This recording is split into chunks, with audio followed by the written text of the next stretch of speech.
కొంచెం కూర్చో అమ్మ, కొంచెం వాక్యంలోకి వెళ్దాం. బైబిల్ ఉన్నవాళ్ళు కీర్తనలు 35 నేను రిఫరెన్స్ కొన్ని రాసుకున్నాను. ఎందుకంటే 1-2 అయితే నేను చెప్పగలను, కానీ ఎక్కువైతే నేను కూడా మర్చిపోతానని రాసుకున్నాను. కీర్తన గ్రంథము 30 అధ్యాయము 5వ వచనం చదువుకున్నాను. కీర్తన గ్రంథము 30 అధ్యాయము 5వ వచనం. 7:30కి పాస్టర్ గారు వచ్చేస్తారు. ఈరోజు నేను ముగించేస్తాను.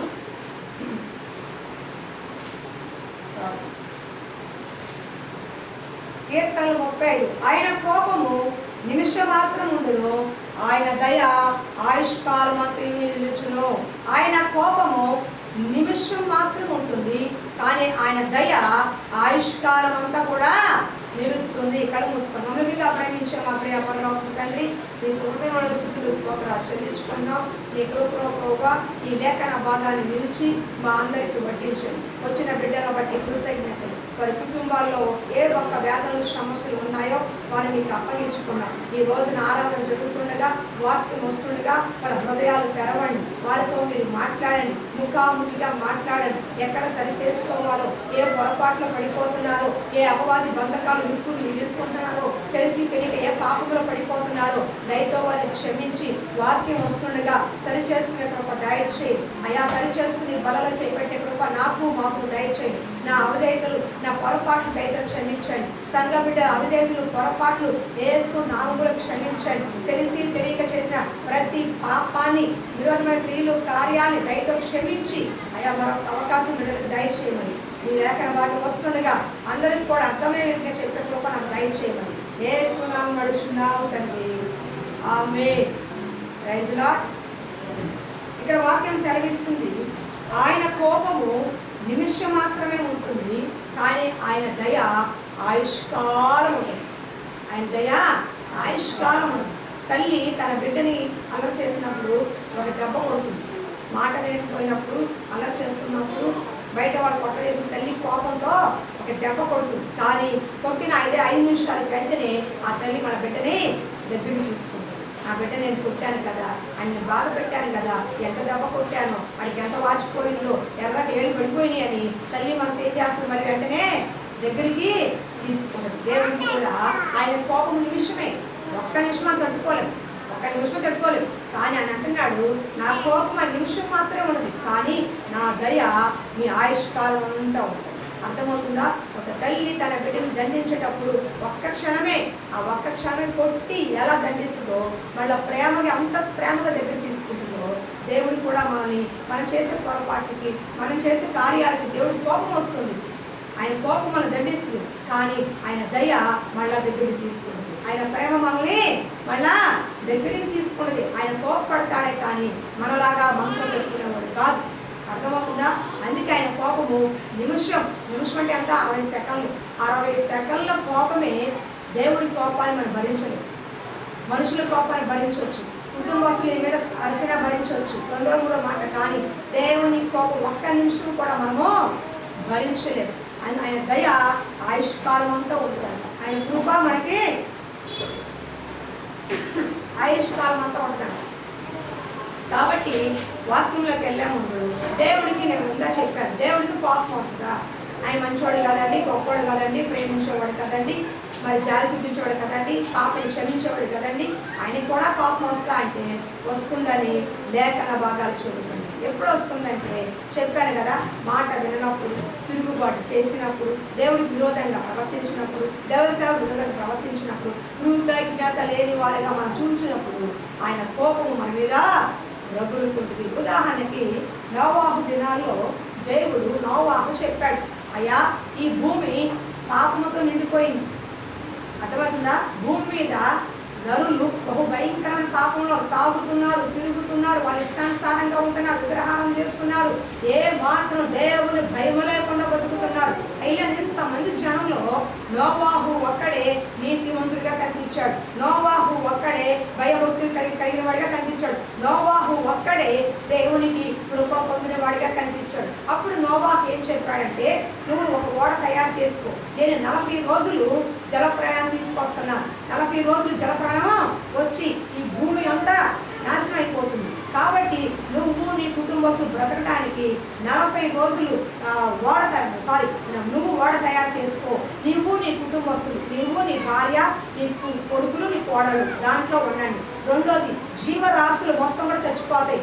అందుకని ప్రతి దాంట్లో ఆడ సింహము, మగ సింహము, ఆడపులి, మగ పులి, ఆడ ఏనుగు, మగ ఏనుగు, ఇలా రకరకాల జీవరాశుల్లో ఆడదొకటి, మగదొకటి, ప్రతి జీవరాశిని ఆ ఓడలో పెట్టు.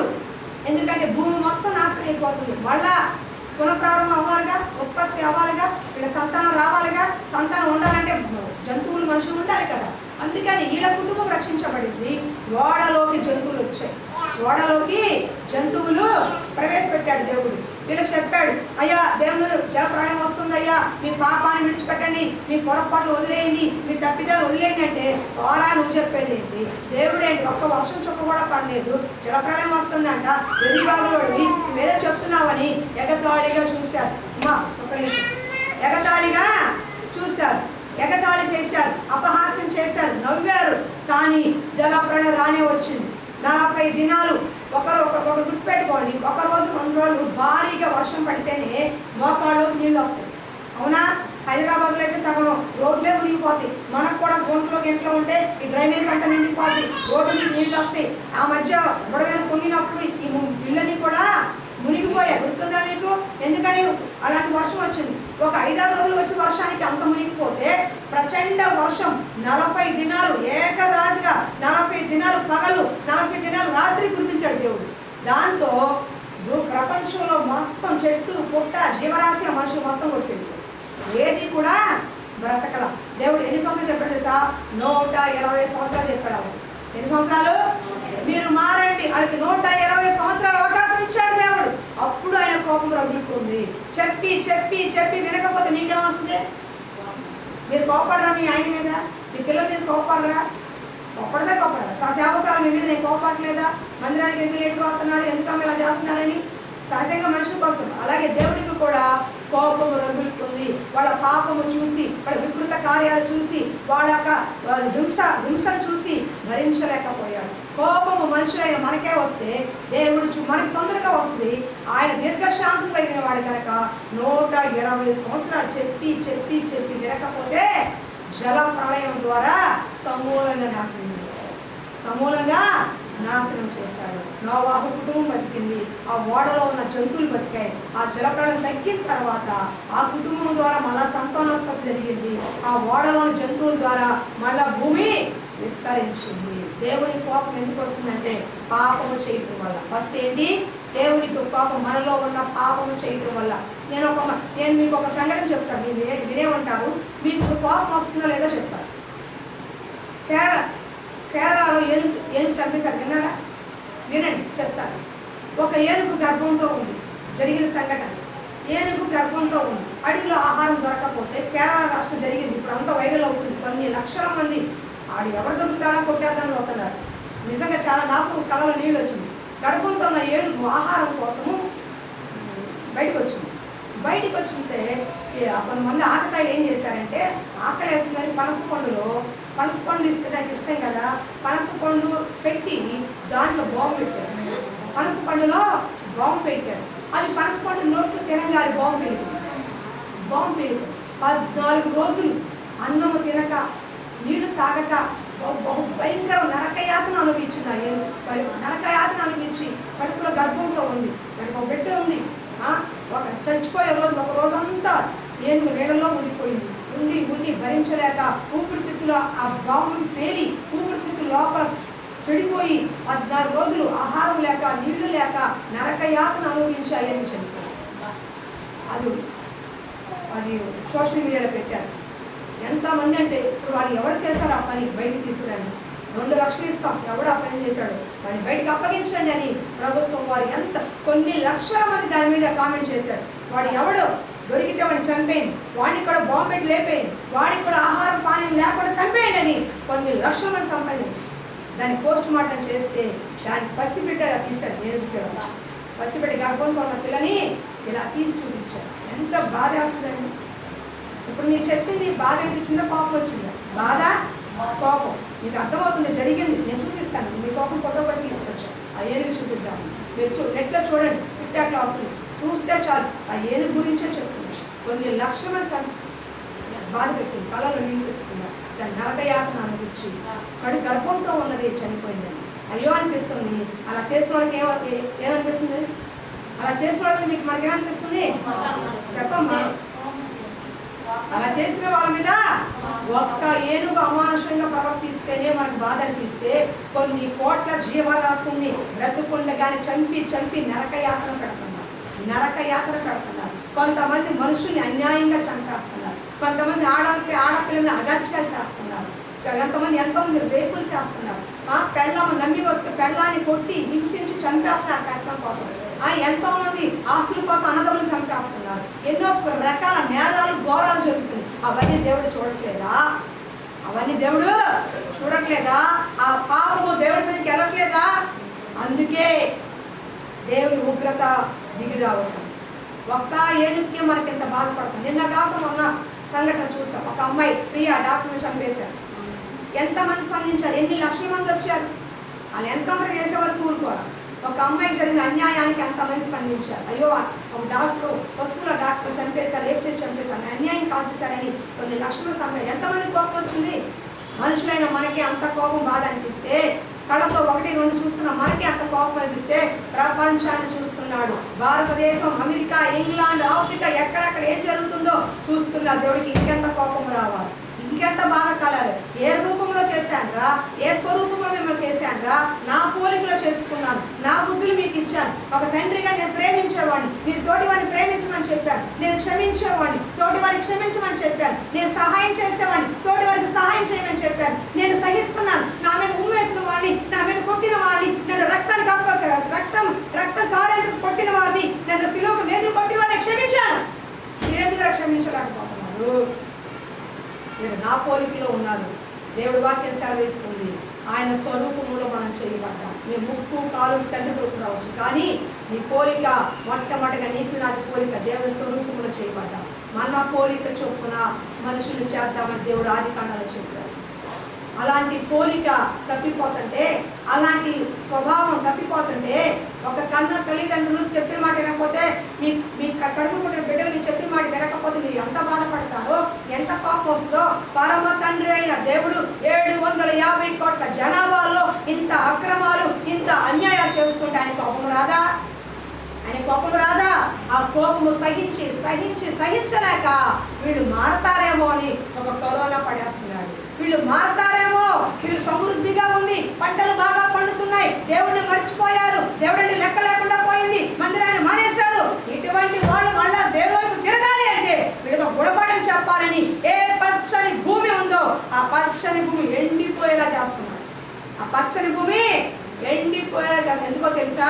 వాళ్ళు ఆహారం లేక అడుగుతున్నారని కాదు, దేవుణ్ణి మర్చిపోయారు.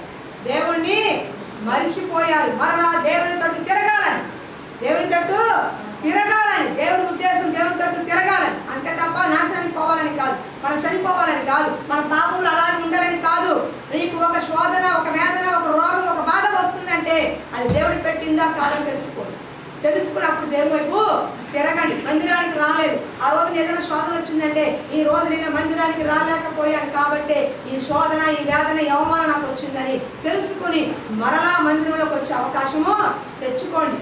ఆ ప్రతి విషయంలో కూడా పాపం వల్ల దేవునికి ఉగ్రత వస్తుంది. ఏమొస్తుంది? పాపం వల్ల. సొదొమ గొమొర పట్టణం బహు భయంకరంగా ఉంది. వాళ్ళు మరీ దరిద్రంగా చేశారు. వీళ్ళే అనుకుంటే వాళ్ళు ఇంకా దరిద్రంగా చేశారు. దేవుడికి ఇష్టం లేని బహు భయంకరం పాపాలు చేశారు. సొదొమ గొమొర పాపము దేవుడి సన్నిధికి మొరపెట్టుకుందంట. దేవుడి సన్నిధికి మొరపెట్టుకుంది, ఆ పాపమే మొరపెట్టుకుందంట. అంత భయంకరంగా పాపము చేస్తే దేవుడు కట్టుకోలేకపోయాడు. అగ్ని గంధకంతో ఆ సొదొమ గొమొర పట్టణాన్ని నాశనం చేశాడు. అగ్ని గంధకం దిగొచ్చాయి, కానీ అక్కడ ఉన్న లోతు మాత్రం రక్షించబడ్డది. తెలుసా? దేవునికి భయపడ్డాడు, పాపానికి దూరంగా ఉన్నాడు, నీతిమంతుడిగా బతికాడు. కాబట్టి ఆ అగ్ని గంధకం నుంచి రక్షించబడ్డాడు. ఈ లోకంలో పాపం చేసేవారు ఉంటారు, తప్పులు చేసేవాళ్ళు ఉంటారు, కానీ వాళ్ళలాగా మనం ఉండకూడదు. మన చుట్టూ ఉన్నవాళ్ళు మంచివాళ్ళు కాకపోవచ్చు, మన ఇరుగు పొరుగు వాళ్ళు మంచివాళ్ళు కాకపోవచ్చు, కానీ వాళ్ళల్లో నువ్వు నేను మంచిగా బతకాలి. అదే దేవుడి చిత్తం. అర్థమవుతుందా? దేవుడి చిత్తం అదే. సొదొమ గొమొర పట్టణంలో ఆ దేశమంతా పాపంతో నిండిపోయింది, కానీ ఒకే ఒక కుటుంబం, లోతు కుటుంబము, లోతు కుమార్తెలు మాత్రమే నీతిగా బతికారు. కాబట్టి అగ్ని గంధకాలతో పడినప్పుడు లోతు కుటుంబాన్ని పక్కన తీసుకొచ్చి అప్పుడు ఆ దేశాన్ని నాశనం చేశాడు. దీని అర్థం ఏంటో తెలుసా? ఈ లోకం పాపంతోనే నిండింది. ఈ లోకం బహు భయంకరమైన వ్యభిచారంతో, త్రాగుడుతో, జోదముతో, అక్రమ సంబంధాలతో, అన్యాయంతో, అడ్డమైన పనులతో నిండింది. కానీ ఆ ఒక లోకంలో దేవుని కొరకు నీతిగా బతికే వారంగా ఉంటారు. పాపం వచ్చినప్పుడు వాళ్ళందరూ చచ్చారు, అగ్ని గంధకాలతో చనిపోయారు. కానీ వాళ్ళలో రక్షించబడింది ఎవరు? నీతిగా బతికిన లోతు. లేదా వాళ్ళతో పాటు పోయేవాడుగా. ఈ లోకంలో మనం జీవిస్తున్నామంటే వాడు మంచోడు కాదు, వీడు మంచోడు కాదు, వాడు ఇట్టున్నారు, అందరూ అట్టాగే ఉంటారు. కానీ నువ్వు ఎట్లా ఉన్నావు దేవుడు చూస్తావు. నీ పక్కింటి వాళ్ళు నీకు అనవసరం, నీ బంధువులు నీకు అనవసరం, నీ ఇంట్లో వాళ్ళు నీకు అనవసరం. నువ్వు దేవుడి దగ్గర ఎలా ఉన్నావు? నీకు దేవుడికున్న సంబంధం ఏంటి? నీకు దేవుడికున్న సహవాసం ఏంటి? దేవుడితో నీకున్న లింక్ ఏంటి? అంతవరకే దేవుడు చూస్తాడు. ఆ రోజు అగ్ని గంధకాలతో కాల్చబడి, ఈరోజు రెండో రాకడ అగ్ని గంధకాలతో వస్తుంది. ఎవరైతే నీతిగా బతుకుతారో వాళ్ళే దేవుడి రాకడ ఎత్తబడతారు. మిగతా వాళ్ళని పొట్టులా కాలిపోతారు, పొట్టులాగా కాలిపోతారు. దానికి రక్షణ పొందుకున్నాము, మందిరానికి వచ్చాను, దేవుడు లెక్క చేయడు, పక్కన అంటాడు. పక్కకి వెళ్ళిపో. నా కోసం నీతిగా బ్రతికావా లేదా? నా కోసం యథార్థంగా ఉన్నావా లేదా? నా కోసం పరిశుద్ధంగా జీవించావా లేదా? నా కోసం నువ్వు మందిరంలో ఎలా ఉన్నావు, లోకంలో ఎలా ఉంటున్నావు దేవుడు లెక్కేసుకుంటాడు. దాన్ని బట్టే పరలోక రాజ్యం నీకున్నావు. మందిరానికి వస్తే కాదు, కానుకేస్తే కాదు, దశంభాగం ఇస్తే కాదు, ఒక మందిరం చర్చి కట్టిస్తే కూడా కాదు. చర్చి కట్టించినా సరే దానికి ఆశీర్వాదం లేదు. దేవునికి అనుగుణంగా నడుచుకోవాలి. ఒక భర్తకి భార్య, మంచి భార్య భర్తకు అనుగుణంగా నడుచుకుని వెళ్ళిపోవాలి. భర్త మనసు తెలిసిన భార్య ఆ మనసును బట్టి అనుగుణంగా నడుచుకొని, నా భర్తకి కూర ఇష్టం, నా భర్తకి ఈ చీర ఇష్టం, నా భర్తకి ఇలా ఉండటం ఇష్టం, నా భర్తకి ఇలా మాట్లాడటం ఇష్టం అని దానికి అలవాటు లేకపోయినా భర్తకి అనుగుణంగా నడుచుకోవాలనుకుంటుంది. అనుగుణంగా నడుచుకుంటుంది. అలాగే ఆత్మీయ భర్త, ఆయన సంఘానికి ఆత్మీయ భర్త, ఆయనకి ఇష్టకరంగా లోకంలో మనం జీవించాలి, ఆయనకి ఇష్టకరంగా మనం ఉండాలి, ఆయనకి ఇష్టకరమైన పనులు చేయాలి, ఆయనకి సంతోషపెట్టి పనులు చేయాలి. మన ఇష్టం మనం చేసుకుంటే కాదు. మీకు అర్థమవుతుందా? పెళ్ళైన కొత్త మీరు భార్య పడుతున్నారు, నీ ఇష్టం నువ్వు చేసుకుంటే మీ ఆయన ఊరుకుంటాడా? ఆఫ్టర్ ఆల్ ఒక మనిషి 60 సంవత్సరాలు 70 సంవత్సరాలు ఉండిపోయే మనిషికి అంటుంటే ఈ సంవత్సరాలు యుగానికి సజీవుడైన దేవుడు ఇంకెంత ఇదిగా ఉంటాడు, ఇంకెంత ఇదిగా ఉంటాడు. కాబట్టి మనము దేవుడికి ఇష్టంగా నడుచుకుంటున్నామా లేదా? దేవుడికి ఇష్టంగా ప్రవర్తిస్తున్నామా లేదా? మన మాట తీరు, మన ప్రవర్తన, మన బిహేవియర్ దేవుడికి ఇష్టకరంగా ఉందా? నీ భర్తకి ఇష్టకరంగా ఉందా? కాదు. మీ అమ్మకి మీ నాన్నకి ఇష్టకరంగా ఉందో? కాదు. నీ అన్నకి నీ అక్కకి ఇష్టకరంగా, దేవుడికి ఇష్టకరంగా ఉన్నావా లేదా? దేవుడు చూసేలేదు, దేవుడిని నేను ఆశ్రయించలేదు. అర్థమవుతుందా? దేవుడికి ఇష్టకరంగా మనం ఉంటే, ఈ లోక పాపానికి మనం దూరంగా ఉంటే మనం ఆశ్రయించబడిన వాళ్ళు అవుతాము. దేవుని కృపలో మనము నిలబడతాం. ఆ పాపానికి, ఆ పాప బంధకానికి, వెళ్ళిపోద్దు, ఆ అగ్ని గంధకానికి మనము తప్పించబడతాము. దేవునికి కోపం పుట్టించేది ఏంటి తెలుసా? పాపము. ఏంటి? మనలో పాపం ఉన్నప్పుడు దేవునికి కోపం వస్తుంది. ఆ కోపం వచ్చినప్పుడు మనల్ని ఆశ్రయించడు. ఎలా ఆశ్రయిస్తాడు? ఆశ్రయించు. కాబట్టి ఆ పాపాన్ని విడిచిపెట్టండి. ఒకవేళ దేవుడికి ఇష్టం లేని కలిపేసి బాయ్ కలిపేసి డిస్టర్బ్ చేయకుండా కలిపేసి చెప్పులు పైన పెట్టుకున్నాము. నా చెప్పులు చూడు వస్తాను పైన పెట్టచ్చు కదమ్మా. కనీసం వచ్చినప్పుడు పైన పెట్టచ్చు కదా నువ్వు. కాబట్టి మనకి పాపానికి మనం దూరంగా ఉండాలి. దేవుడికి కోపం తెప్పించే పనులు, దేశం, ఒక కుటుంబంలో పాపం ఉన్నా, వ్యక్తిలో పాపం ఉన్నా, దేశంలో ఉన్న, పట్టణంలో ఉన్నా అది నాశనానికి వెళ్ళిపోతుంది. మనం కూడా నాశనానికి వెళ్ళిపోతాం. నేను ఎప్పుడు ఉదాహరణ కూడా చెప్తా, మళ్ళా చెప్పి ఇంకో పాయింట్ ముందుకెళ్ళి కూర్చోండి అమ్మా. నేను మళ్ళీ చెప్తున్నా, నీ కొడుకు అంటే ఇష్టం, నీ భర్త అంటే ఇష్టం, నీ కూతురు అంటే ఇష్టం, కానీ నీ భర్తలో ఉన్న కావుడంటే నీకు ఇష్టం లేదు, నీ భర్తలో ఉన్న తిరుగుడు అంటే నీకు ఇష్టం లేదు, నీ భర్తలో ఉన్న బద్ధకం అంటే నీకు ఇష్టం లేదు. అర్థమవుతుందా? నీ కొడుకు ఇష్టం, నీకు భర్త ఇష్టం, కానీ ఆ భర్తలో ఉన్న పాపం అంటే ఇష్టం లేదు. అర్థమవుతుందా? ఇప్పుడు ఒక సహోదరి ఉంది, నేను ఎగ్జాంపుల్ చెప్తా. మా బుజ్జి ఉంది. మా బుజ్జి వాళ్ళ ఆయన చక్కగా పిల్లకా బోరింతలా బాగా హ్యాపీగా ఉంటారు. వాళ్ళ ఆయన పని పాటలేదు అంటే లాక్డౌన్ కదా, చక్కగా కూర్చుని ఆడతాడు, అచ్చంగా ఆడుతూ ఉంటాడు, సోతా ఉంటుంది. ఎప్పుడు ఇంటికి వస్తాడా అని చూస్తాడు. వాళ్ళ ఆయనకి ఇష్టం, కలిసి భోజనం చేయాలి, కలిసి మాట్లాడుకోవాలి, కలిసి షికారుకి వెళ్ళాలని ఇష్టమే. కానీ ఈ కూర్చుంటే మధ్యాహ్నం దాకా లెగడం, ఆ అచ్చంగా లేదు కూర్చుంటే లేవడం అదంటే నాకు ఇష్టం లేదు. మీకు అర్థమవుతుందా?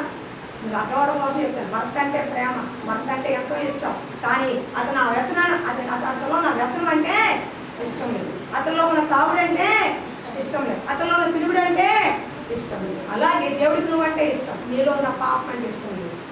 దేవుడికి నువ్వంటే ఇష్టం, ప్రేమ. అందుకే నీ కోసం రక్తం కార్చాడు, అందుకే నీ కోసం దెబ్బలు తిన్నాడు, అందుకే నీ కోసం ఉమ్మేయించుకున్నాడు, అందుకే పిడుగు గుద్దించుకున్నాడు, మేకులు కొట్టించుకున్నాడు. అందుకే నీ కోసం నా కోసం ప్రాణాన్ని ఇచ్చాడు. ఇష్టం కాబట్టి ప్రాణాన్ని ఇచ్చాడు. నేనేమిస్తున్నావు దేవుడికి? సరిగ్గా దర్శనం బాగాలేవు, సరిగ్గా కానుకలేదు. నాకు దేవుడు అంటే అంత ఇష్టమో, ఎంత ప్రేమో అంటావు. ఆయన నేను ప్రేమించాడు కాబట్టి క్రియల్లో చూపించాడు. నువ్వేం చూపిస్తున్నావు క్రియల్లో? ఎన్నో నన్ను ప్రేమించాడు కాబట్టి నీ కోసం నా కోసం సింహాసనాన్ని దిగొచ్చి నీ కోసం నా కోసం చనిపోయాడు, నీ కోసం నా కోసం రక్తం కార్చుకున్నాడు, నీ కోసం నా కోసం తువ్వను ఉమ్మేయించుకున్నాడు, నీ కోసం నా కోసం పిడుగులు గుద్దించుకున్నాడు, నీ కోసం నా కోసం మేకులు కొట్టించుకున్నాడు, తన రక్తాన్నంతా దారిపోసాడు, తన ప్రాణాన్నే నీ కోసం నా కోసం. నువ్వు దేవుడికి ఏం చేస్తున్నావు?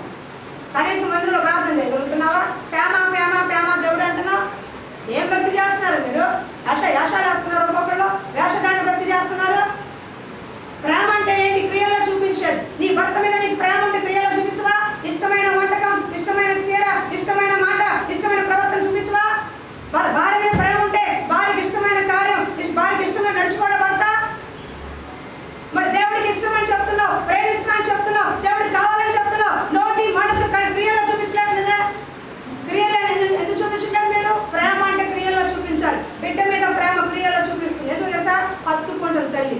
బిడ్డని దగ్గర తీసుకుని ముద్దు పెట్టుకుని హత్తుకుంటుంది. నా బిడ్డ అంటే నాకు చాలా ఇష్టం చూపిస్తుంది. భార్యాభర్తలు ప్రేమగా ఉంటే కలిసి చక్కగా నడుస్తూ జంటగా వెళ్తారు, ఒకరితో చక్కగా వెళ్తారు, ప్రేమగా ఉంటారు. నా భార్యకి ఇష్టం లేని పని చేయను, నా భర్తకి ఇష్టం లేని పని చేయని అన్యోన్యంగా ఉంటారు. క్రియల్లో చూపిస్తున్నారు.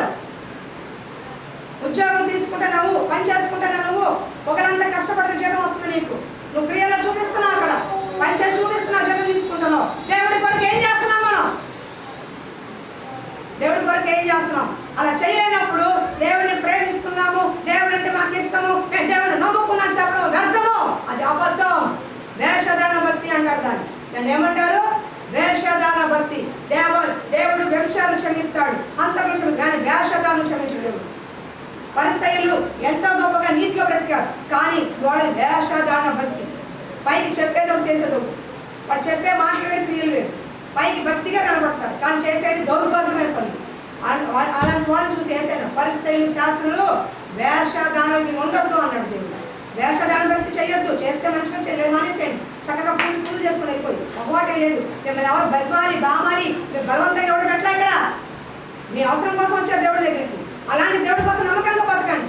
ఒక్కసారి ఒక్క సంఘము, ఒక భర్త, ఒక తండ్రే ఉండాలి. 100 మంది తండ్రులు ఉండరు, అవునా కదా? ఒక్క దేవుడే, ఒక్క దేవుడే, తెచ్చే వరకు ఒక్క దేవుడే. కాబట్టి ఉన్న దాంట్లో నిజాయితీగా బతకండి, మంచిగా బతకండి, దేవుడికి ఇష్టకరంగా బతకండి. అప్పుడు మన కుటుంబం మీద ఆశీర్వాదము నిలుస్తుంది. రెండోది, దేవుడికి కోపం ఎప్పుడు వస్తుంది కదా? తిరుగుబాటు చేసినప్పుడు. ఎప్పుడు తిరుగుబాటు, కొంచెం ముందు జరగడం వెనకాల అనుకుంటుంది. తిరుగుబాటు చేసినప్పుడు చదువుకోండి, చెప్తున్నాను.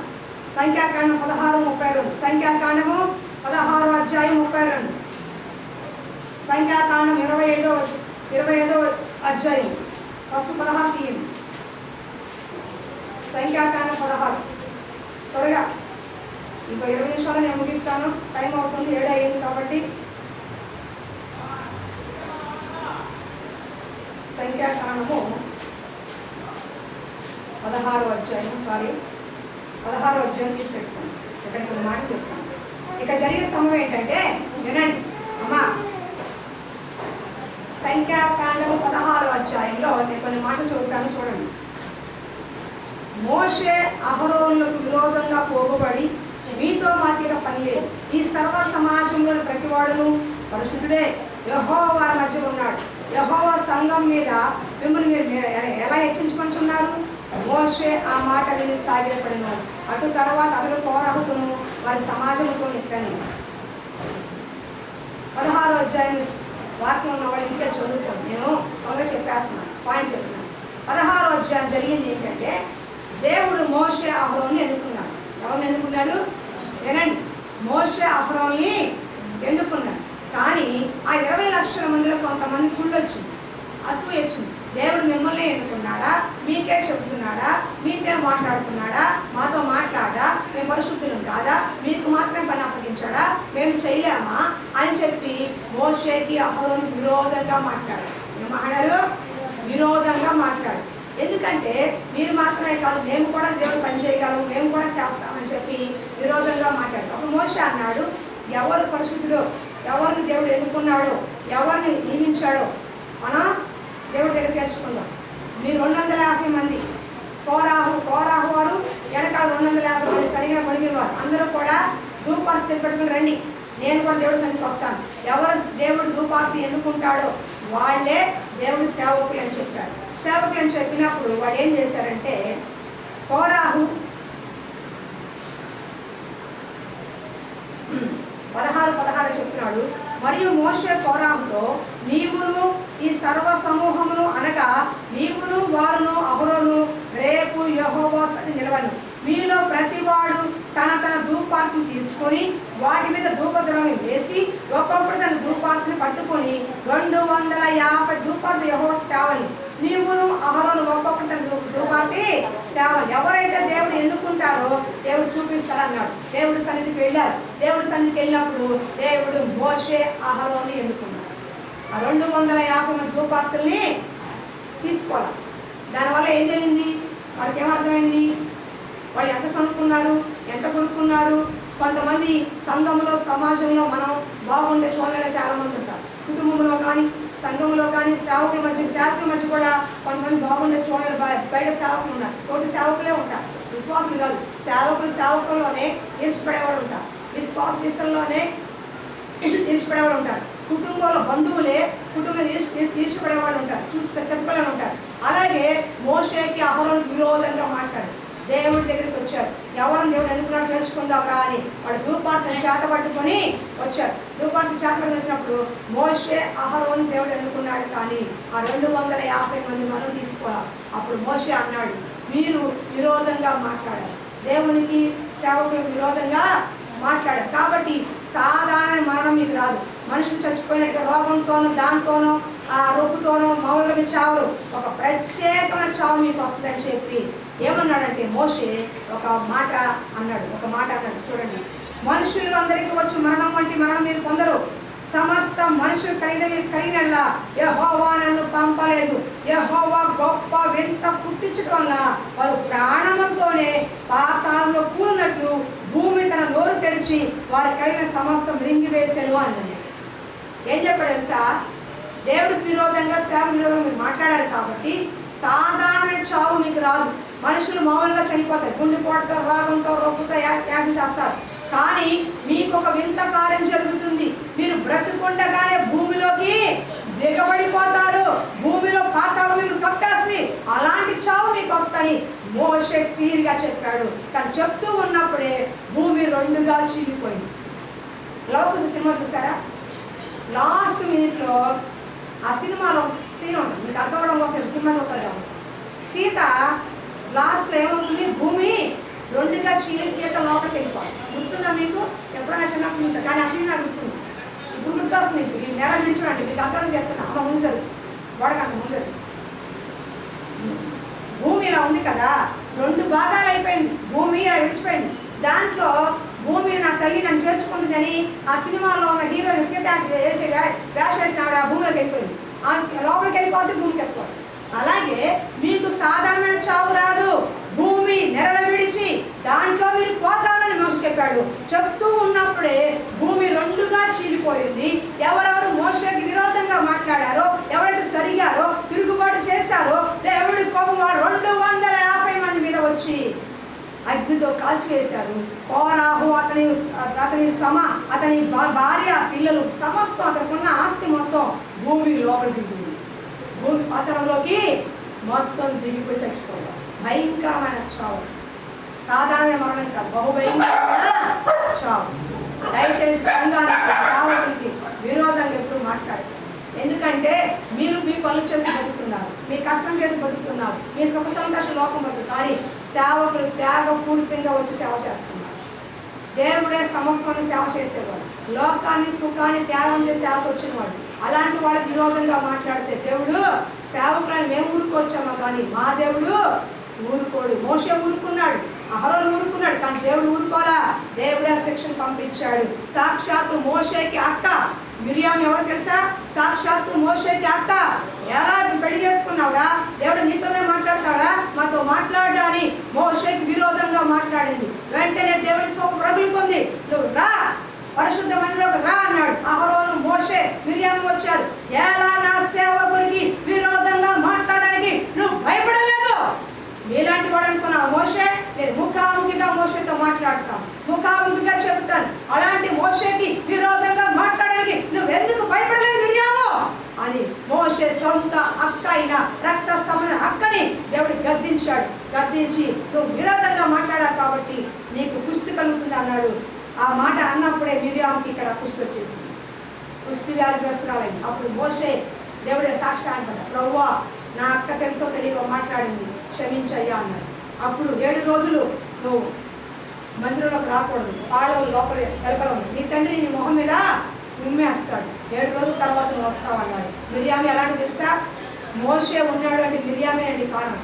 మిరియాము మోషేని చిన్నప్పుడు 7 చంపుతుంటే, ఫరో చంపుతుంటే మోషే తల్లి జమ్ము పెట్టెలో పెట్టి నీడలో వదిలేస్తుంది. సొంత మిరియాము అక్క ఆ జమ్ము పెట్టెలో ఉన్న బిడ్డని ఫరో కుమార్తె తీసి పెంచుకుంటే మిరియాము మోషేకి చిన్నప్పుడు తోడుగా ఉంటుంది. తన పక్కనే ఉండి తమ్ముడు చూసుకుంది. తమ్ముడు తెలిసినా చెప్పదు, మిరియాము చూసుకుంటా ఉంటుంది. చిన్నప్పుడు పసి పిల్లని కానించి మిరియాము మోషేని చూసుకుని పెరిగింది. మోషేని చూసుకుంది, భద్రపరిచింది. తనకి వాడికి ఏ అపాయం రాకుండా నా తమ్ముడు అని ఎంతో ప్రేమగా చూసుకునేది. అలాంటి మిరియాము మాత్రమే కాదు, మిరియాము ఒక ప్రవక్త, ఒక సేవకురాలతో సమానం. అలాంటి ప్రవక్త అయి ఉండి మోషేకి విరోధంగా మాట్లాడింది, సేవకుని విరోధంగా మాట్లాడింది. 20 లక్షల మందిని తన పాఠంతో సన్మతి చెందింది. 20 లక్షల మందిని స్తుతించేలాగా ఆరాధన చేసింది మిరియాము. అలాంటి మిరియాము కాని మాట ఒక్కటి మళ్ళీ కలిగితే దేవుడు ఊరుకోలా. మోషేని చూసావు కదా, వచ్చావు కదా అని ఊరుకోలా. సేవకుడు, నా సేవకుడు, నేను ఏర్పాటు చేసుకున్న సేవకుడు. నీ ఇష్టానికి మాట, నువ్వు అక్కవైతే ఏంటి, అమ్మవైతే ఏంటి, ఎవడైనా సరే మాట్లాడడానికి వీలు లేదు. ఒకటి గుర్తుపెట్టుకోండి, మీలో ఎవరైనా భార్య భర్తలు సేవ చేస్తే, ఒకవేళ నీ కొడుకు సేవ చేస్తే, బలిపీఠ మీద నిలబడినప్పుడు సేవకుడు, నీ ఇంట్లో నీ భర్త కావచ్చు, నీ ఇంట్లో నీ కొడుకు కావచ్చు, కానీ బలిపీఠ మీద ఆత్మీయ తండ్రి సేవకురాలు విరోధంగా మాట్లాడడానికి మీకు హక్కు. దానివల్ల ఎంత శాపం తెచ్చుకుంటారని చెప్పలేదు. సొంత అక్క రక్త సంబంధమే మోషే దేవుడు ఊరుకోవాలి. మోషే ఊరుకున్నాడు, మౌనంగా ఉన్నాడు, కానీ దేవుడు ఊరుకోడు. మన తెలిసే నేను ఆ అమ్మాయితో సమాధానం పడ్డా. ఎందుకో తెలుసా? మేము అనలేక కాదు, మాకు విరోధంగా మాట్లాడుతున్నప్పుడు మేము అనలేక కాదు, ఆ విరోధంగా మాట్లాడిన తర్వాత వాళ్ళకి వచ్చే శాపం ఏంటో, కష్టం ఏంటో ఒక రోజు తెలుసుకుంటారు. కానీ అది జరగకముందే ప్రభువా తెలుసో తెలియక నోరు జారారు, తెలుసో తెలియక మాట్లాడారు, దయతో క్షమించు ప్రభువా అని అడగాల్సి వస్తుంది. సేవకులు భయపడాలంటే భయపడాలని వాక్యం చెప్పు. ఎందుకో తెలుసా? నీ పైన లెక్క అప్పగించాల్సిన పని మాది. ఈ రోజున మందిరానికి నువ్వు వస్తే నువ్వు వచ్చావా లేదా? వచ్చిందయ్యా, రమణం వచ్చిందయ్యా, రమణ మీ పనిలో ఉందయ్యా. నీకు ఆత్మను అప్పగించాడు దేవుడు, నాకు అప్పగించాడు, రమణమ్మ రాఘవమ్మలు అందరినీ, మీ అందరిని అప్పగించాడు. మీకు లెక్క అప్పగించే బాధ్యత నాది. మీరు పొరపాటు చేసినా, తప్పు చేసినా, పాపం చేసినా, లోపంలో పడిపోయినా నన్ను లెక్క అడుగుతాడు దేవుడు, మిమ్మల్ని కాదు, నన్ను అడుగుతాడు దేవుడు. ఇక్కడ నీకు అప్పగించాడు. రమణమ్మని ఎలా చూసావు, రాఘవమ్మని ఎలా చూసావు, దుర్గమ్మని ఎలా చూసావు, శ్యామలమ్మని ఎలా చూసావు, నీకు పంపించాడు కదా. నువ్వు ఎలా చూసే వాళ్ళని ఎలా జాగ్రత్త పెంచావు. వాడు పాపంలో పడిపోతే గద్దించలేదా? వాడు దేవుడికి దూరం అయిపోతాడు చెప్పలేవా? నువ్వు వాడు మందిరానికి రావట్లేదు చెప్పవా? నువ్వు వాడు పాపం చేస్తున్నా గద్దించవా, హెచ్చరించవా అని దేవుడు నన్ను లెక్క అడుగుతాడు. అందుకని సేవకురాలు ఊరినే కాదు, భయపడాలి. మందిరానికి సమయానికి రాకపోతే నా సేవకురాలు నన్ను అడుగుతుంది కదా, భయం ఉండాలి. లోకంలో తిరుగుతున్నప్పుడు 10 మంది చూస్తున్నప్పుడు ఎలా పడితే అలా మాట్లాడుతుంటే నా సేవకురాలు చూస్తుంది కదా, నా సాక్ష్యం పోతుంది కదా, భయపడాలి. మీరు నా సేవకులు చూసి ఎందుకు భయపడలేదన్న మిరియామును అడిగాడు దేవుడు. సంఖ్యాకాండంలో చదవండి, ఆ మాట చెప్పి నేను ముగిస్తాను. మాట కనుక నిర్గమకాండం సంఖ్యాకాండం 12:2 8వ నేను దూడ భావములతో కాదు, దర్శనమిచ్చి ముఖాముఖిగా మాట్లాడుతును, అతడు యెహోవా స్వరూపము నిదానించుచును. కాబట్టి నా సేవకుడైన మోషేకు విరోధంగా మాట్లాడక మీరెలా భయపడలేదు? మీరెలా భయపడలేదు? అప్పుడు మిరియాము హిమం వంటి తెల్లని కుష్టిగదైను అహరోను మిరియాము వైపు చూసినప్పుడు కుష్టిదిగా కనపడినాడు. యాత సుమా ఇక్కడే కాదు, నన్నే కాదు, ఏ సేవకులైనా అనే హక్కు మనకు లేదు. వాళ్ళు పాపం చేస్తారో తప్పు చేస్తారో అభిప్రాయాలు పడతారు. కొంతమంది ఉన్నారు, కొంతమంది నిజాయితీగా సేవ చేసేవాళ్ళు ఉన్నారు, కొంతమంది అబద్ధ బోధకులు, కమర్షియల్గా చేసేవాళ్ళు, మోసం చేసేవాళ్ళు కూడా ఉన్నారు. నేను అందరినీ లెక్కేసుకోవట్లా. కానీ సంఘంలో మీరు చూస్తున్నారు, కళ్ళ ముందు మీరు చూస్తున్నారు, ఎలా ఉంటున్నాము, ఏం తింటున్నాము, ఎలా జీవిస్తున్నాము, మా సాక్ష్యం అంటే మీ కళ్ళ ముందు కనపడుతుంది. తెలిసి కూడా మీరు మాట్లాడితే దేవుని ఉగ్రత మీకు వస్తుంది. మీ ఆస్తులు అమ్ముకున్నామని నేను చెప్పట్లా, అవునా? మీ కాపురాలు వదులుకొని కూర్చోమని చెప్పట్లా. కొద్ది సమయాన్ని దేవుడికి ఇవ్వండి. మీకున్న దేవుడికి మీకు ఇచ్చిన దాంట్లో కొద్ది దేవుడికి ఇవ్వండి, సమయాన్ని ఇవ్వండి, మీ శక్తిని ఇవ్వండి, మీ బలాన్ని ఇవ్వండి, మీ సామర్థ్యాన్ని ఇవ్వండి. దేవుడు ఆశీర్వదిస్తాడు. దేవుని కోపము తిరుగుబాటు చేసినప్పుడు రగులుకుంటుంది. గాడిలు కాసుకునేవాడిని తీసుకొచ్చి రాజుగా చేశాడు. గాడిలను తిరిగేవాడు సౌలు రాజుగా చేశాడు. ఉన్నతగా చేస్తే ఆయన చంపబోయిన చంపల, ఒకే ఒక్క మాట, నేను రాజుగా చేశాను, తీసుకోరేసాను పోను. దేవుని కోపం రగులుకుంటూ వచ్చేది ఏమని తెలుసా? ఏ దేవుడు నిన్ను ఆశీర్వదించాడో, ఏ దేవుడు నీ కుటుంబాన్ని ఇచ్చాడో, ఏ దేవుడు నిన్ను లేవనెత్తాడో, ఏ దేవుడు నీకు ఉద్యోగం వ్యాపారం ఇచ్చాడో, అదే దేవుడు కోపం రగులుకుంటూ తీసేస్తాడు. ఇచ్చే హక్కు ఆయనకు ఉంది, తీసేసే హక్కు ఆయనకే ఉంది. యోబు ఏమన్నాడు? యెహోవా ఇచ్చాడు, యెహోవా తీసుకున్నాడు. యోబు గొప్ప ధనవంతుడు, కానీ ఒక్కరోజు మొత్తం పోగొట్టుకున్నాడు. యెహోవా ఇచ్చిన యెహోవా తీసుకుని నీకు ఆరోగ్యం ఇచ్చాడు, శక్తిని ఇచ్చాడు, బలం ఇచ్చాడు, కుటుంబాన్ని ఇచ్చాడు, ఉద్యోగం ఇచ్చాడు, వ్యాపారాన్ని ఇచ్చాడు, రక్షణ ఇచ్చాడు. దీంట్లో నువ్వు నమ్మకంగా ఉండాలి. ఎలా పడితే అలా జీవించే హక్కు మనకి లేదు. కాబట్టి 10 నిమిషాలు నేను చూస్తాను.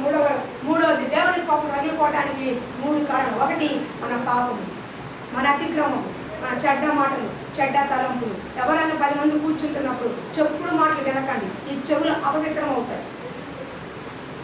అపవిత్రం అంటే ఏం తెలుసా మీకు? బూతులు మాట్లాడితే కాదు, బూతులు విన్నా అపవిత్రమే. యెషయా అంటాడు, అపవిత్రమైన జనుల మధ్య నేను నివాసం చేస్తున్నానయ్యా. యెషయా అక్కడ బూతులు మాట్లాడలా, ఎవరిని కొట్టలా, కానీ అంటున్నాడు అపవిత్రమైన పెదవుల గల జనుల మధ్య నేను ఇప్పుడు దారి వెళ్తున్నాం, ఎవరో పిలుచుకుంటారు, కొట్టుకుంటారు, అడ్డమైన బూతులు మాట్లాడతారు. వినపడతలేవా? అబ్బా ఎంత వినసొంపుగా ఉన్నాయి, కొత్త బూతులు నేర్చుకున్నాను కూర్చుంటారా? మా ఇంట్లో ఎప్పుడు బాగలేదు, నాకు ఎంతసేపు 2 కొంతమంది అథవా సన్నాసం చెప్తారు, అంతే 2 వచ్చు. నేను కొత్త రావట్లా, వీళ్ళు వెరైటీగా చెప్తాను, కూర్చుని వింటారా? చీ అనిపిస్తుంది. దేవుని బిడ్డలని మనకేమనిపిస్తుంది? చీ ఏంటంత అసహ్యంగా మాట్లాడుకుంటున్నారు, ఇంత బుడ్డ పిల్లలు మాట్లాడుతుంటే అసహ్యంగా ఉంటుంది. మరి అంత పెద్దోళ్ళు మాట్లాడుతుంటే అంటే ఆ మాటలు నీ చెవులు పడినాయి కాబట్టి నీ చెవులు ఏమని అపవిత్రమైంది. అయ్యా వినకూడదు మాటలు నా చెవులు పడినాయి, అయ్యా ఏసు రక్తంతో నా చెవులు కడగయ్యా అని చెప్పాలి. అర్థమవుతుందా? నోటి మాటతో నువ్వు తిట్టావా, అపవిత్రమైన నోటికి వచ్చినాయా, నా నోటిని అగ్నితో కాల్చయ్యా అని చెప్పాలి. అర్థమవుతుందా? చెయ్యకూడని పనులు చేసావా, చూడకూడదు చూసావా, పవిత్ర నా కళని కడగండి అయ్యా అని చెప్పాలి. పాపం వల్ల వచ్చే దేవుడి కోపం. మనలో పాపం ఉన్నప్పుడు దేవుడికి కోపము రగులుకుంటుంది. అవకాశం ఇస్తాడు, నేను తిడతాడు, తడతాడు, సరిచేస్తాడు, అన్ని చూస్తాడు.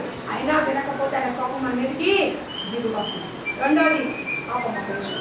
రెండోది దేవునికి, సంఘానికి, సేవకుడికి విరోధంగా మాట్లాడినప్పుడు దేవుని కోపము రగులుకు. తిమోతి, నువ్వు నీ బిడ్డలైన వాళ్ళని హెచ్చరించు, బుద్ధి చెప్పు, ఖండించు, వాక్యానికి వాళ్ళ దేవునికి అప్పగించు. అర్థమవుతుంది? సరి అయిన సేవకుడు తన బిడ్డలు మంచిగా ఉండాలని ప్రేమించాడు. ఎలా పోతే మాకెందుకు అనుకున్నాడు. 3 చెప్పి నేను ముగిస్తాను. కృతజ్ఞత లేని వారి పట్ల దేవుడికి కోపం వస్తుంది. ఎవరి మీద? మొట్టమొదటిగా పాపం చేసే వారిని చూసి దేవుడికి కోపం వస్తుంది. రెండోది తిరుగుబాటు, మాట వినని వారు, మూర్ఖత్వంగా ఉండేవారు, సంఘానికి సేవ విరోధంగా మాట్లాడే వారి పైన కోపము రగులుకుంటుంది. మూడోది కృతజ్ఞత లేని వారి పట్ల కోపము రగులుకుంటుంది. కీర్తన 106:9 పని చూడండి త్వరగా. 10 నిమిషాలు నేను ముగిస్తాను. 1 నిమిషం అమ్మ. పాప పాలి అమ్మ, నాకు రికార్డింగ్ అయిపోతుంది. పాప పాలు 2 నిమిషాలు అయిపోతుంది. 106:9-12. 106:9-12. ఆయన ఎర్ర సముద్రం గద్దింపగా అది ఆరిపోయింది. మైదానం మీద నడుము చుట్టూ వారికి అగాధ జలం నడిపించను. వారి పగవారి చేతిలో నుండి వారు రక్షించను. శత్రువుల చేతిలో నుండి వారు విమోచించను. నీళ్లు వారి శత్రువులు ముంచివేసను. వారిలో ఒక్కడైన మిగిలి ఉండలేదు. అప్పుడు వారు ఆయన మాటలు నమ్మిరి, ఆయన కీర్తి గానం అయినను వారు వెంటనే ఆయన కార్యంలో మర్చిపోయారు. దేవుడికి కోపం వచ్చే చాలా కార్యాలు ఉన్నాయి. మూడే చెప్పాను. ఒకటి, మనలో ఉన్న పాపాన్ని బట్టి దేవుడికి కోపం వస్తుంది. రెండోది, మన తిరుగుబాటును బట్టి, మనం విరోధంగా మాటలను బట్టి, సంఘానికి సేవకులు విరోధంగా మాట్లాడే మాటలను బట్టి, విశ్వాసులు విరోధంగా మాటలను బట్టి దేవుడికి కోపం మన మీద రగులుకుంటుంది. మూడోది, కృతజ్ఞత లేని వారి పట్ల ఆయన కోపం రగులుకుంటుంది. ఒకటి వినండి, అమ్మాయి మూసేయండి, బాగా వినండి. ఇశ్రాయేలు ప్రజలు 450 సంవత్సరాల బానిసత్వంలో ఉన్నారు. వెట్టి చాకరీ చేస్తున్నారు. కొట్టిన కొట్టు కొట్టకుండా, చెప్పిన పని చెప్పకుండా విపరీతమైన కఠినమైన పని చేయించుకుంటున్నారు. కఠినంగా శ్రమ పెడుతున్నారు. సరిగ్గా పని కొడుతున్నారు. అలాంటి బానిసత్వంలో ఉన్నటువంటి ఇశ్రాయేలు దేవునికి మొరపెట్టారు. అయ్యా, 450 ఏళ్ల నుంచి బానిసత్వంలో ఉన్నాము, కఠినమైన సేవ చేస్తున్నారు, మేము మొయ్యలేని భారాలు మా మీద మోస్తున్నారు, మమ్మల్ని కొడుతున్నారు, గెడుతున్నారు, తంతున్నారు, హీనంగా చూస్తున్నారయ్యా, ఈ బాధ మేము భరించలేకపోతున్నామయ్యా, మమ్మల్ని రక్షించయ్యా అని మొరపెట్టుకున్నారు.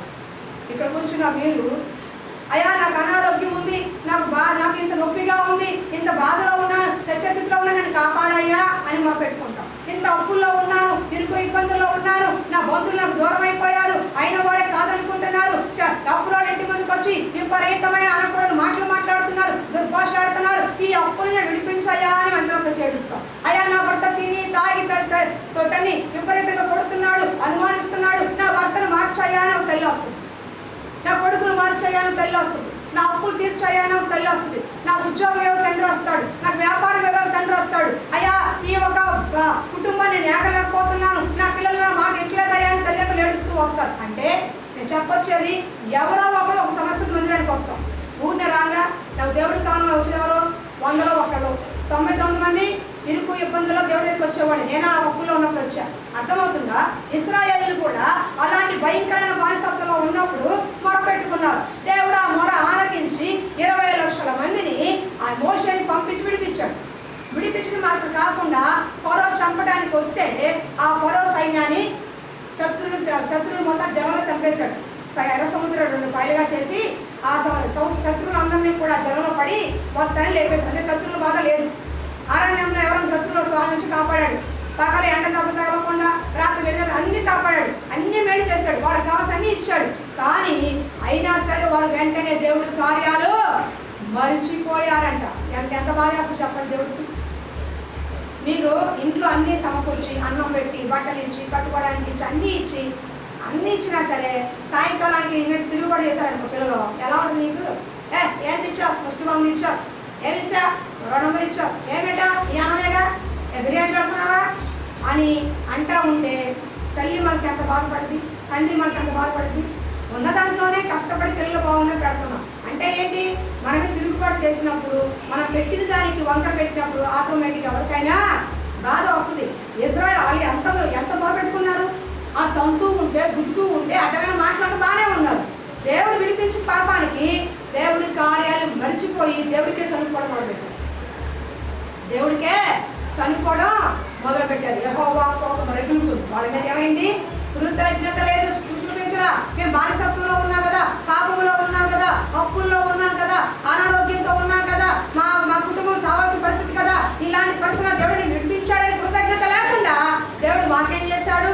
అక్కడే బాగుంది, ఉల్లిగడ్డలు దొరుకుతాయి, బంగాళదుంపలు దొరుకుతాయి, మాంసం దొరుకుతుంది, ఇక్కడే దొరుకుతుంది, దేవుడు మాకేమిస్తున్నాడని దేవుడికి విరోధంగా మాట్లాడడం మొదలుపెట్టారు.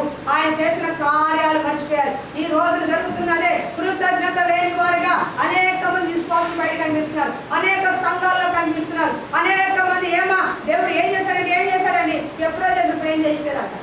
కృతజ్ఞత లేని వారి పట్ల ఆయన కోపం రగులుకుంటుంది. ఏ దేవుడు విడిపించాడో, ఏ దేవుడు వాళ్ళకి శత్రువుల నుంచి ముంచేశాడో అదే దేవుడు శత్రువులు లేపాడు. ఇశ్రాయేలు చంపడానికి శత్రువులు లేపించాడు, దేవుడు లేపించాడు. మళ్ళా ఆ శత్రువులు వచ్చి వాళ్ళు చంపుతుంటే మళ్ళా మొరపెట్టారు, దేవుడా మమ్మల్ని కాపాడు, మళ్ళా దేవుడు విడిపించాడు. ఈ రోజు జరుగుతుంది అదే. మందిరంలోకి వచ్చి నీకు రక్షణ ఇచ్చి, దేవుడు అన్ని ఇచ్చి, ఆరోగ్యం ఇచ్చి, బలం ఇచ్చి, శక్తిని ఇస్తే మందిరం మానేస్తారు. కృతజ్ఞత లేదు. 6 రోజులు పని చేసుకుంటున్నావే, ఒక్క రోజున నా దేవుడు మందిరంలో కనపడిన కృతజ్ఞత ఎంతమందికి ఉంది? ఈ రోజున ఆరోగ్యం ఇచ్చి, సంపాదన ఇచ్చి, కష్టపడుతున్నావు, ఎంతమంది కిందిలాగా బాధపడుతున్నారు, 3 పూట్ల తింటున్నావు, వ్యాపారం చేసుకున్నావు, ఉద్యోగం చేసుకున్నావు, కృతజ్ఞత నిండిన మనసుతో ఇది నా దేవుడు ఇచ్చిన కానుక కదా అని మందిరాన్ని తీసుకొచ్చి ఇచ్చే మనసు ఎవరితో ఉందా? దశమ బాగా దొంగలా ఎగ్గొట్టేస్తారు. దేవుడు అందుకని మీరు దొంగలు రా ఉంది. మలాకి నా మందిలో తీసుకొచ్చి మీరు అప్పచెప్పండి, లేకపోతే మీరు దొంగలు అన్నాడు. ఏం చేసుకుంటారు? కృతజ్ఞత ఉందా మీకు? బండి వేసుకోకపోతే, ఉద్యోగం చేసుకోకపోతే, పని చేసుకో ఎలా గడుస్తుంది మీకు? ఎలా గడుస్తుంది? కృతజ్ఞత లేని వారంటానికి కోపము. నా దేవుడి దయతో నేను బతుకుతున్నాను, నా దేవుడి దయతో నేను తింటున్నాను, నా దేవుడి దయతో నేను ఆరోగ్యంగా ఉన్నాను, నా దేవుడి దయతో నా కుటుంబం నడిపించబడుతుంది. బయట ఎంతో మంది చచ్చిపోతున్నారు, ఎంతో మంది తిండిలోకి బాధపడతారు, ఎంతో మంది హీనంగా ఉన్నారు. నేనైతే వాళ్ళకంటే నా పరిస్థితి బెటరు. అందుకే కృతజ్ఞత నిండిన హృదయంతో దేవుడి మందిని ఆరాధించాలి. కృతజ్ఞత నిండిన హృదయంతో ఏర్పడా దేవుడికి ఇవ్వాలి. కృతజ్ఞత నిండిన మనసుతో దేవుడికి నువ్వు చేతులెత్తి నమస్కారంతో ప్రార్థన చేయాలి. అయా ఈ భక్తులు ఇచ్చిందయ్యా. అలా కృతజ్ఞత లేని వారి మీద ఆయన కోపము రగులుకుంటుంది. జాగ్రత్త సుమ. మనుషులతో ఆడుకోండి, దేవుడితో ఆడుకోవాలి.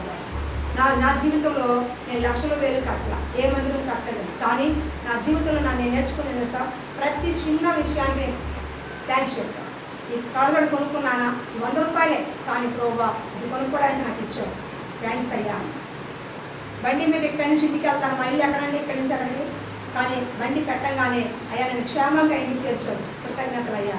అక్కడి నుంచి ఇక్కడికి మందిరం ఎంత దూరం, క్షేమంగా ఇంటికి వచ్చావయ్యా, తీసుకొచ్చావు. ఎందుకంటే సార్ ఇక్కడి నుంచి అక్కడికి వెళ్ళేలోపు ఏ బండిని అడ్డు రావచ్చు, ఏ పిల్లడు అడ్డు రావచ్చు, ఏ కుక్కని అడ్డు రావచ్చు, ఏదైనా జరగవచ్చు. ఇక్కడే కదా అనుకుంటా. ఇక్కడి నుంచి నా ఇంటికి చేరే వరకు క్షేమంగా నేను చేర్చేది ఎవరు? నా దేవుడు. ఎక్కడెక్కడో బండి మీద తిరిగి వస్తుంది, బస్సులు, లారీలు, కార్లు ఎన్నో ఎదురుపడుతుంది. ఎవడన్నా ఇలా అంటే నన్ను ఏమైపోతాను, కాలో చీలిపోతే ప్రాణం పోతున్నాను. కానీ క్షేమంగా నేను ఇంటికి తీసుకొస్తాడుగా, కృతజ్ఞతలు ఇస్తాయా. ఈరోజు నేను పని చేశానా, ఉద్యోగానికి వెళ్ళానా, కృతజ్ఞతలు అయ్యా. ఆ పాప నీ పని, కృతజ్ఞతలు. వ్యాపారం చేసుకుంటున్నావా, కృతజ్ఞత. ఎంతోమంది పని లేదు, నీకు పని ఇచ్చాడా, కృతజ్ఞతలు వేసయ్యా. ప్రతి విషయంలో నీకు ఇచ్చిన భర్తను బట్టి, నీకు ఇచ్చిన పిల్లలను బట్టి, నీకు ఇచ్చిన కుటుంబాన్ని బట్టి, నీకు ఇచ్చిన సొత్తు సొమ్ము వ్యాపారం ఉద్యోగాన్ని బట్టి, నీకు ఇచ్చిన మందిరాన్ని బట్టి, సేవకులను బట్టి కృతజ్ఞతలు వేస్తాయా అని చెప్పాలి. అటువంటి వారు ఆశీర్వదించబడతారు, అటువంటి వారు ఆశీర్వదించబడి నీ నోట్లో ఏం అవసరంలా thank you Jesus, thank you, కృతజ్ఞతలు అయ్యా అని చెప్పు చూడు. ఈరోజు మనకి నీ కుటుంబం ఇంకా ఆశీర్వదించబడుతుంది. కృతజ్ఞత లేని వారంటే దేవుడికి కోపం వస్తుంది. మీ ఇంట్లో ఉప్పులు పప్పులు తీసుకెళ్ళి అక్క కొంచెం పంచదార ఇవ్వ, కొంచెం బియ్యం ఇవ్వ, కొంచెం కారపొడి ఇవ్వ, కొంచెం కారం పెట్ట, కొంచెం కరేపాకు ఇవ్వ అని చెప్పి పక్కన దగ్గరికి వెళ్ళి ఆడ ప్రశ్న ఏం పెట్టదామా అంటే మీకు ఎలా అనిపిస్తుంది? కోపం వస్తారా? అదా దేవుడు చేసే పని అదే. దేవుడు నీకు అన్నీ ఇచ్చాడు, ఆరోగ్యం ఇచ్చాడు, ఆయుష్ ఇచ్చాడు, ఉద్యోగం ఇచ్చాడు, వ్యాపారం ఇచ్చాడు, నీ కుటుంబాన్ని ఇచ్చాడు. కృతజ్ఞత కలిగిన మనసు నీకు లేకపోతే దేవుడు బాధపడతాడు. బాధపడిన దేవుడు కోపపడతాడు. కోపపడిన దేవుడు నీ దగ్గర నుండి తీసేస్తాడు. అర్థమవుతుందా?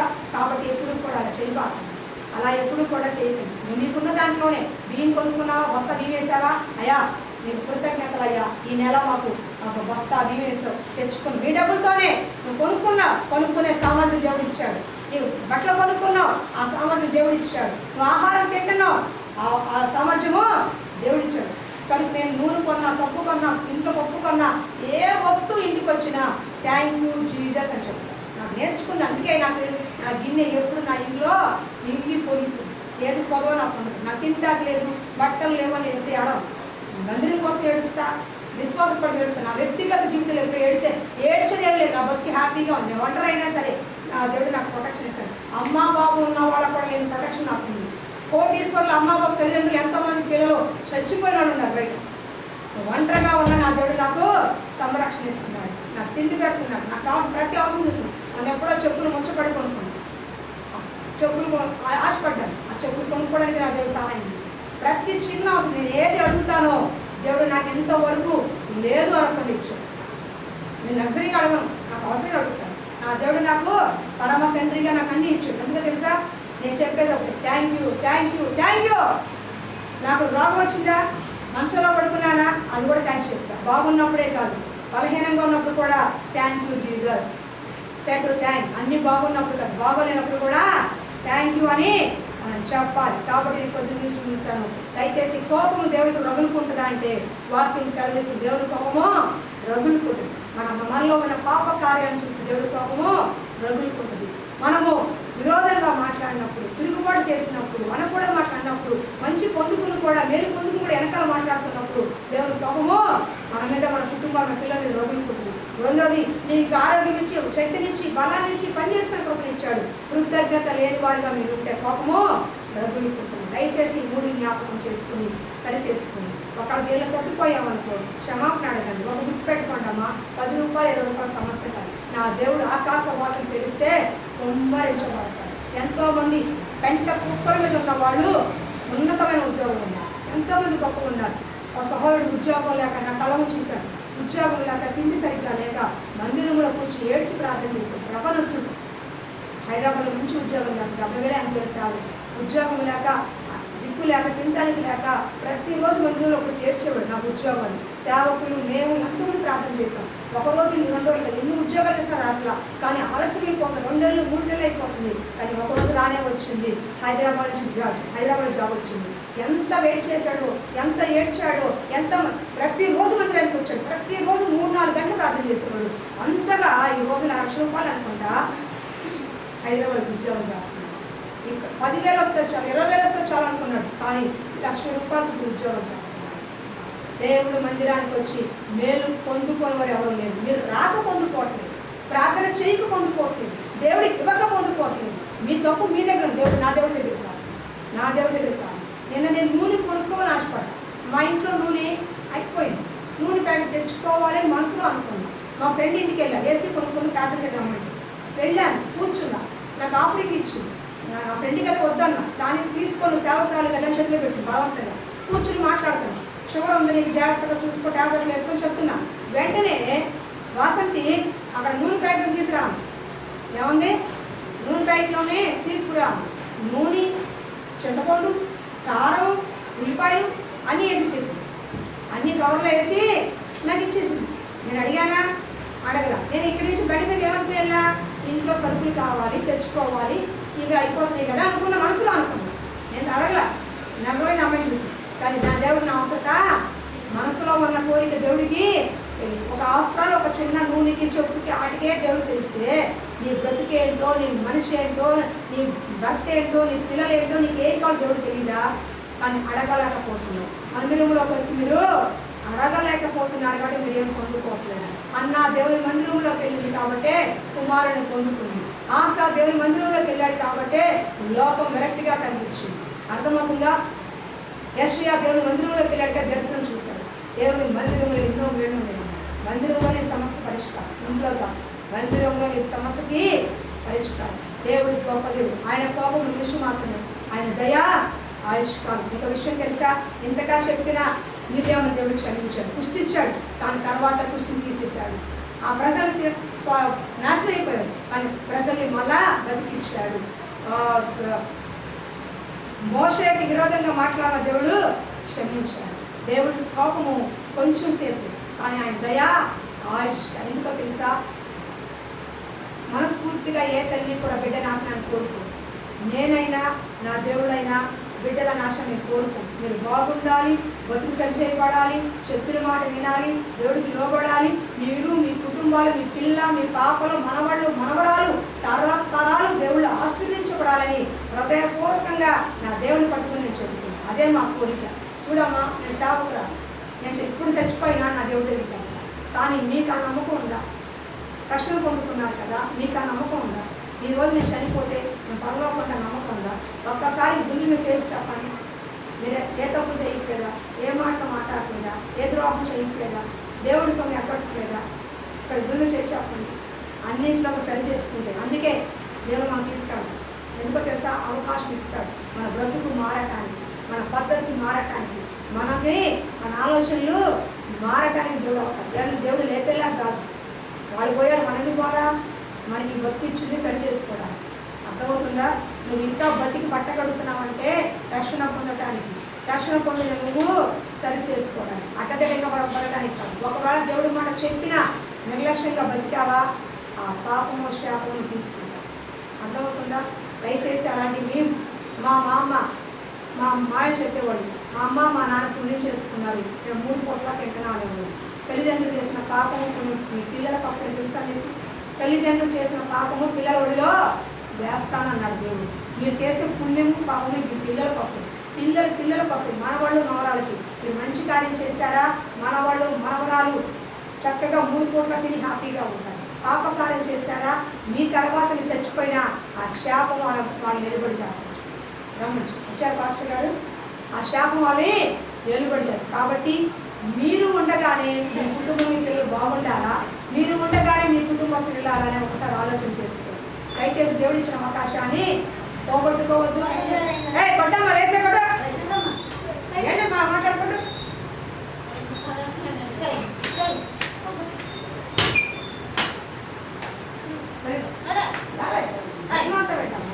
పట్టాలి. పాస్టర్ గారు వచ్చారు, మా ప్రార్థన చేసుకుందాం.